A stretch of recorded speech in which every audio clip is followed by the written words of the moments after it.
Welcome to the Using the Whole Whale podcast, where we learn from leaders about new ideas and digital strategies making a difference in the social impact world. This podcast is a proud production of Whole Whale, a B Corp digital agency. Thank you for joining us. Now, let's go learn something.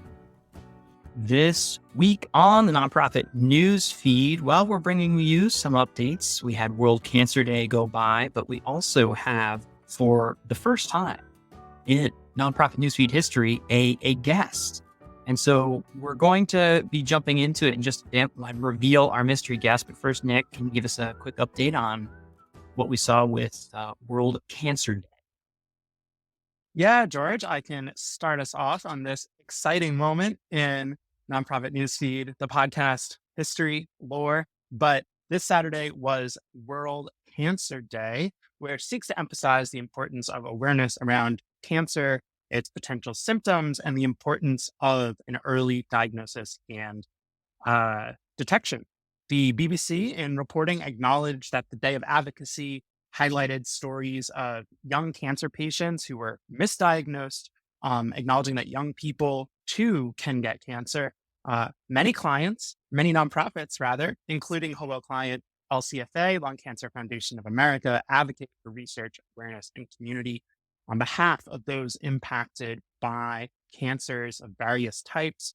We also featured a story about the Georgia Cancer Center, associated with a university down in Georgia, and many hospitals and other medical centers around the country acknowledge the day, promoting advocacy and awareness around cancer and cancer detection. So George, what's your take on this? This is something that's very close to Whole Whale. We work with a lot of organizations in the health advocacy and cancer community space. Anything else to add here? I like days of awareness and those moments where organizations can kind of get through the news bubble, because here's the truth. The fact of the matter is, like, lung cancer, for example, is like the number one killer of cancers. And folks don't know each cancer has got a sadder, harder stat about it. But frankly, if it is a constant din, a low, dull background noise, it has a harder time breaking through to media narratives and pieces. So I think days of awareness serve as those moments to punctuate into the public discourse, as opposed to, unfortunately, being, sad stats delivered daily, which just, it doesn't bring the type of public awareness that I think a day like this does. So, I'm all for it, all in on it. Me as well. Again, an issue near and dear to our hearts here at Whole Whale, the publishers of this newsletter and this podcast. So let's continue to get folks the care and appropriate diagnoses that they need. All right. Well, we've got a hot take debate, which we made up because I posted something on LinkedIn about the weekly news, and in particular, something about Mr. Beast, and this post about him effectively paying for 1,000 cataract surgeries in order to, frankly, make content, I would say. But there was some backlash out there, and I ran this poll, and the question was, should it be considered charity when a YouTube creator pays for cataract surgeries while making content out of it? And according to LinkedIn, only 25% of people said, no, it is not charity. 55% said, yes, it is. 20% said it depends. And then the one and only returning guest, Adam Faircloth, who I'll have to give some context. Adam Faircloth is the Senior Director of Integrated Fundraising at Make-A-Wish, and previously served as a Senior Director of Donor Acquisition at USO. He pinged me and said, wait a minute, what is your hot take? So here it is. Hey, Adam, how's it going? Hello. Welcome. Thank you. Now, do you regret that you put the "it depends" option? You forecasted you might regret it. You gave 20% of your respondents an out. I don't regret it because it shows that there's a lot of fence sitters and it's not a binary issue. So I don't regret putting "it depends" on the options, though it is a question. So Nick, you're going to serve as the moderator here, and maybe we can show our cards a little bit. To start, Adam, what is your initial position on this? So my initial position is that Mr. Beast was the best member of the X-Men team. Um, oh, seriously, I think that what Mr. Beast is doing is addressing a gap that exists. I think that there are systems in place that do not support and serve those who need things most desperately. And so that's where you see nonprofits step in. He is not a nonprofit. He is somebody who does make money on this, but ultimately is looking to serve a greater good and address a need that's otherwise being unmet by, all the other systems around these folks. And so I think that depending on your definition of what a charity is, he's not a 501c3. I couldn't find his 990. I checked. He is looking to help people in a genuine way that I think does benefit him, but also serves something, beyond that. Yeah, Adam, I appreciate that. And I'll just jump in and add some extra context that Mr. Beast dropped this video recently paying for 1,000 eye surgeries, particularly cataract surgeries for folks not only in the US, but around the world. The video, as of recording, has 95 million views. And of course, there's cash giveaways and other sorts of giveaways in there as well. Um, so, Adam, great to hear your thoughts on this argument. George, what is your initial hot take to start us off? There is a quote that I can roughly attribute to Houdini, who says, "When you do a good deed, you do not bring a brass band." Which is another way to say is when we're doing good deeds, when we're doing good things in the world, if we're truly altruistic and driven from that sense, you don't bring the parade with you, and you certainly don't have 95 million views of that. I'll also add that that particular video was sponsored by Experian, and it was very clear throughout the video that this was in fact very much planned and paid for by Experian, which I'm not quite sure the crossover to cataract surgery, but there it is. I think that there's something to that in that it mirrors some of what you see in the nonprofit space, right? Like as a member of a nonprofit organization, and probably a number of your listeners are also, they likely have corporate partners, people who can help through in kind or might be giving gifts to help address the mission and the needs of the organization, can create opportunity to extend the reach of that organization to create broader awareness into audiences they may not otherwise reach. I think having corporate partners, corporate sponsors is consistent with the types of practices you would see in nonprofit.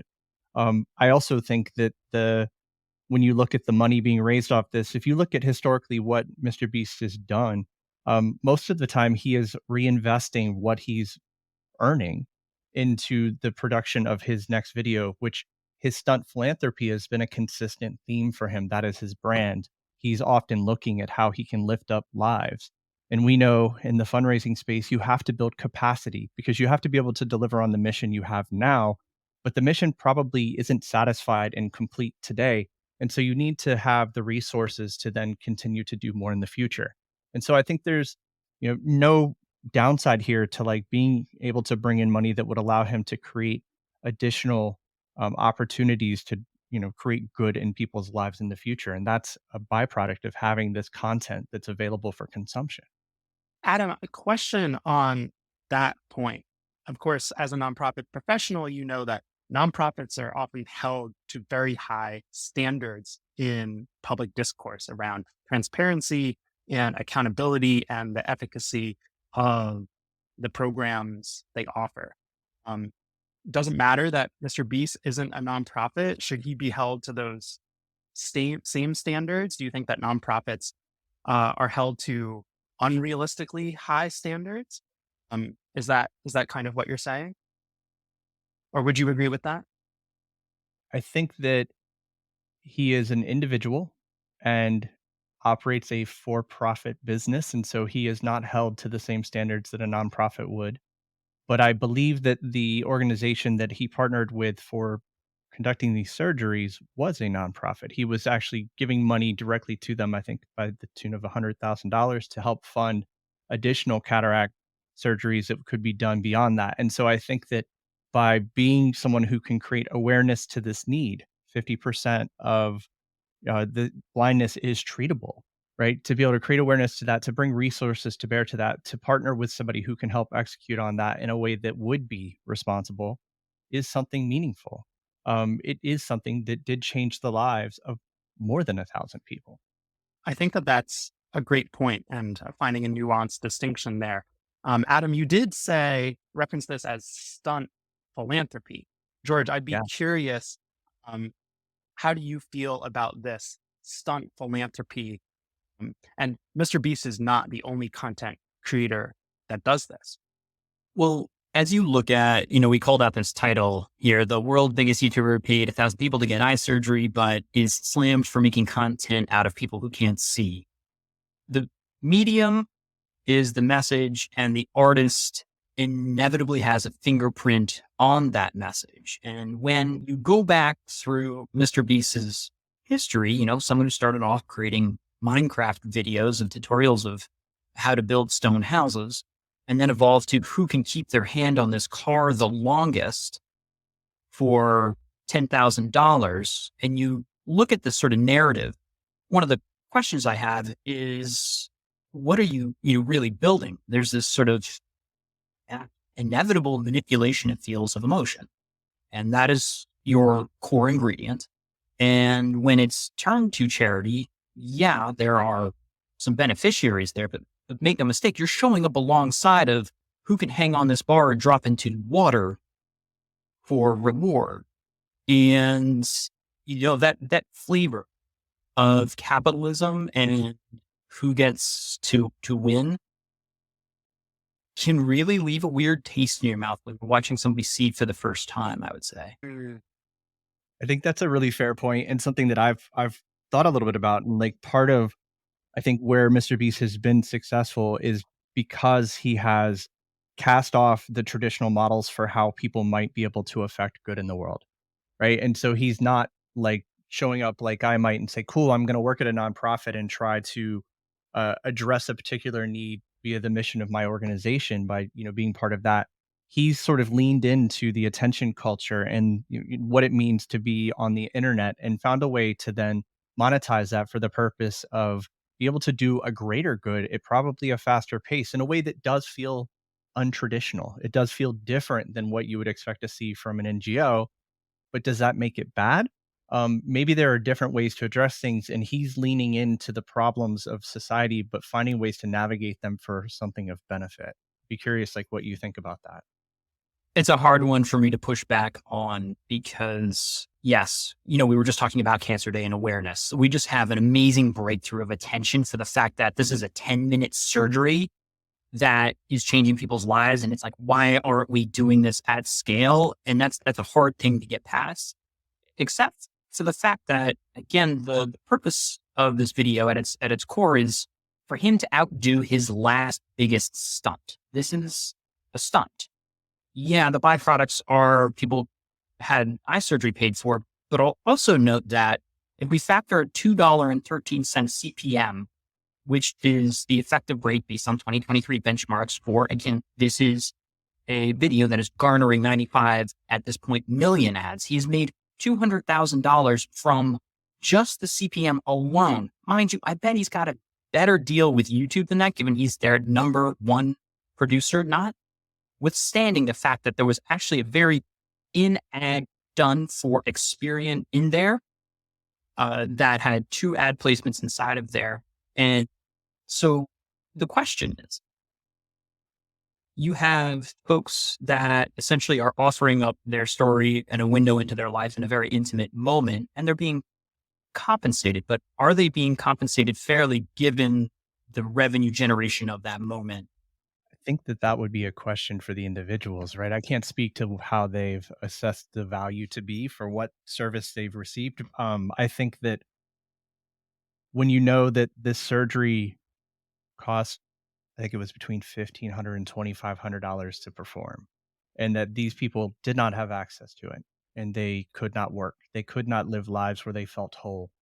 And to be given the opportunity to be part of something that's telling a broader story to create greater awareness for this challenge, for something that should be solvable, it is treatable.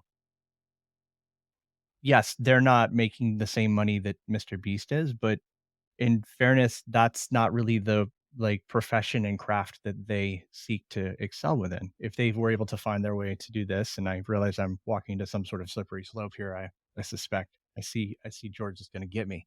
But I think that if they had the ability to become internet phenomenons and then have a similar forum, they would love to have that reach. But I think that there's something more important about finding the opportunity to create greater awareness to this need and to solve this blindness for 1,000 plus people, which that's something. I think I would be curious to ask a question back to you, which is if if we say that Beast shouldn't be doing this, just Beast shouldn't be doing this because he is generating profit into his own pocket for doing it, who should? Well, I'll turn around and say I deeply respect the USO's video strategies for, if I see a soldier coming home to a pat, like I'll watch that video all day long. That is a happy soldier coming home to a pat and like that happened. That made me feel warm. That made me feel fuzzy. And my tax deductible donation into that system is going to further more soldiers coming home to more pets. And I'm here for that story. You're also at Make-A-Wish, which leverages these stories at tremendous effect and impact, building up a system that's going to continue to do it. My question, I guess, is when we have this moment of one and done, 1,000 is great, but this is a systemic problem, fundamental issues with our healthcare system. To what end? To what end does, hey, I, see this happen one time versus a nonprofit that's going to solve for the fact that here is a very, what seems like simple surgery at a cost-effective rate that would actually help our labor employment problems because there are folks that couldn't drive cars to work, that couldn't do their jobs. It seems like it is a no-brainer as a systemic solution rather than media fodder. And I get more excited and I am more interested when there is a nonprofit leveraging that attention engine toward the systemic solution rather than can I get 100 million views here?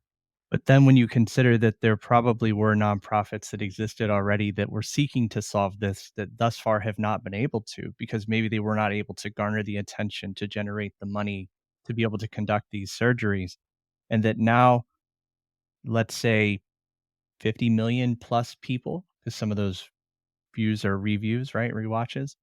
50 million people probably learned for the first time that 50% of blindness is treatable. And they didn't know that before. And so maybe this is the opportunity that's been created by this moment that Mr. Beast has presented to now have nonprofits pick up and carry it from there because they have the attention, they have the awareness, they've seen the impact it can have. Now, what do you do to build on this?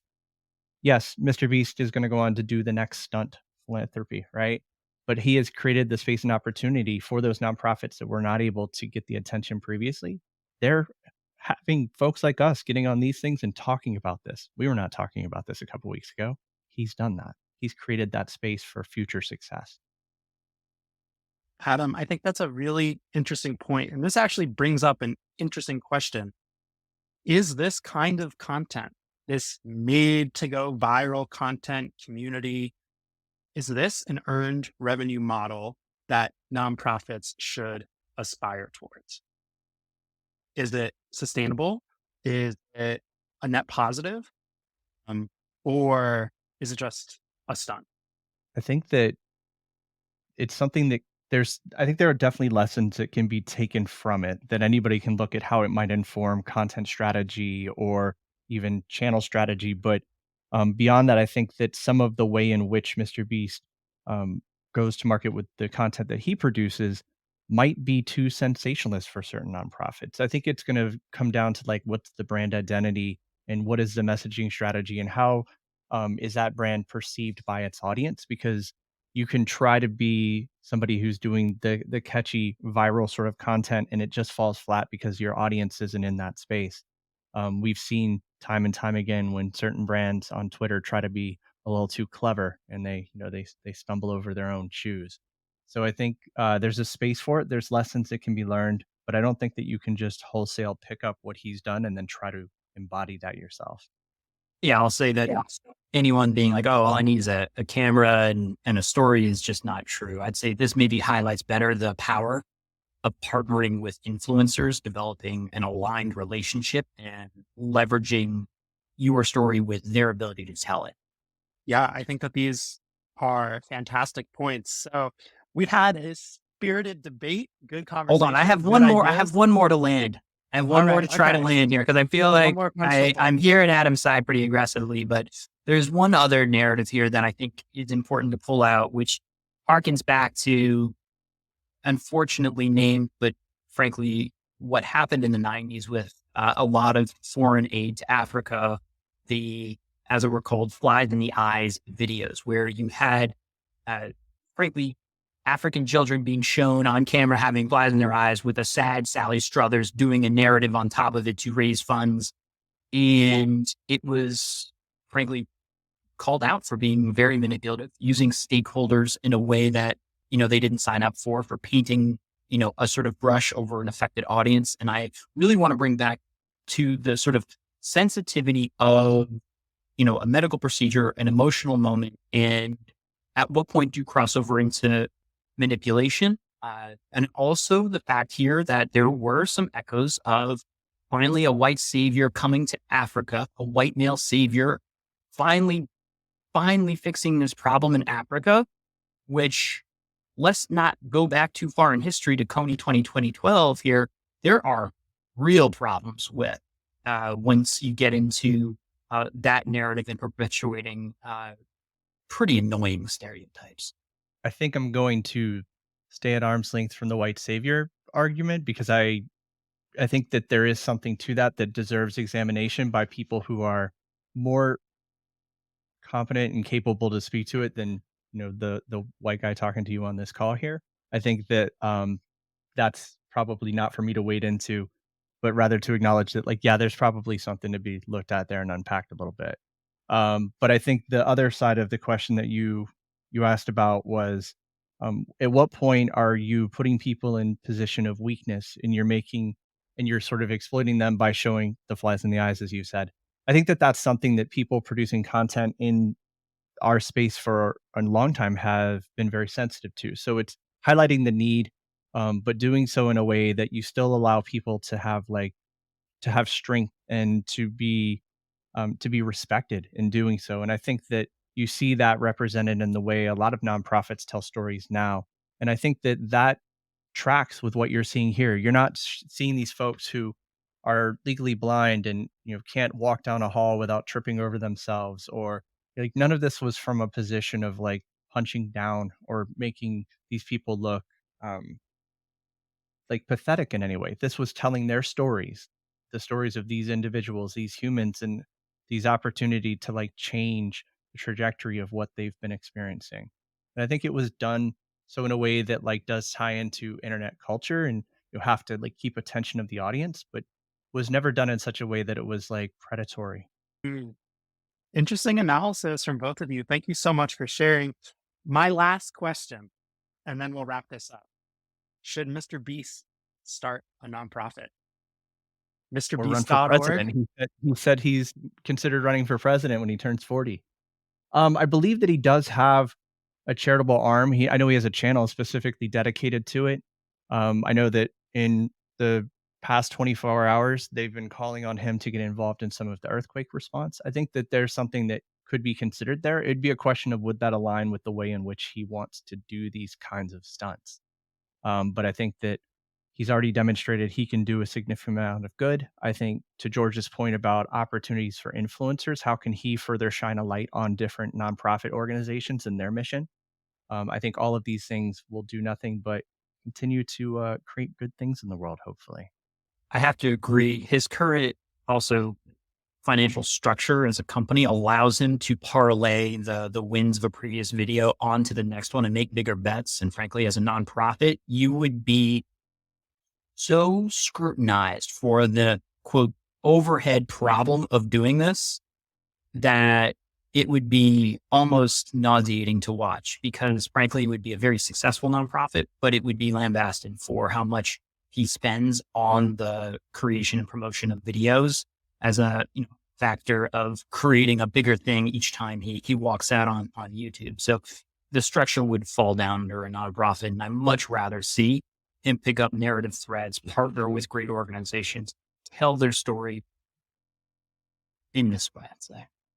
Appreciate both of your answers. I think that's a fabulous way to end this spirited debate. Adam, George, thank you very much. George, I'll pass it back to you. Well, I almost don't thank you again, Adam, for joining us. I would say I agree with 70% of what I said there overall, just to come back before I get like semi-canceled or yelled at. But the conversation is important to have, and it was fun looking at it. I think we can leave the rest for nonprofitnewsfeed.com if you want to stay up to date on summaries and information. But I do say, do we have a feel-good story, Nick, to end this thing? He doesn't want to do it.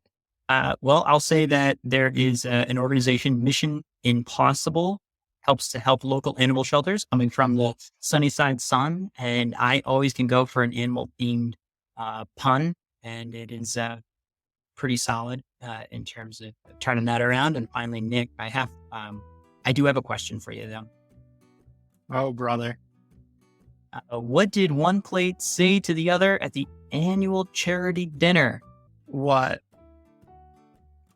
Dinner's on me tonight. Yes. Oh, man. Do you understand, Nick? Because it's a plate, and when you put food on it, it's like dinner's on me, but it's also like charitable. It's like, I got this one. Dinner's on me. It's also funny because plates don't talk. Alrighty. I think we aced it. This has been Using the Whole Whale podcast. If you want to keep learning more about these topics and others, head on over to wholewhale.com/university to keep learning with us. Thanks as always to GregThomasMusic.org for his tunes that underwrite our tracks. They're fantastic. Hope you're doing well, Greg. And just a reminder, subscribes really help us on any platform that you listen to us on. Please give a thought to click and subscribe, and maybe even a comment, because we like hearing from you.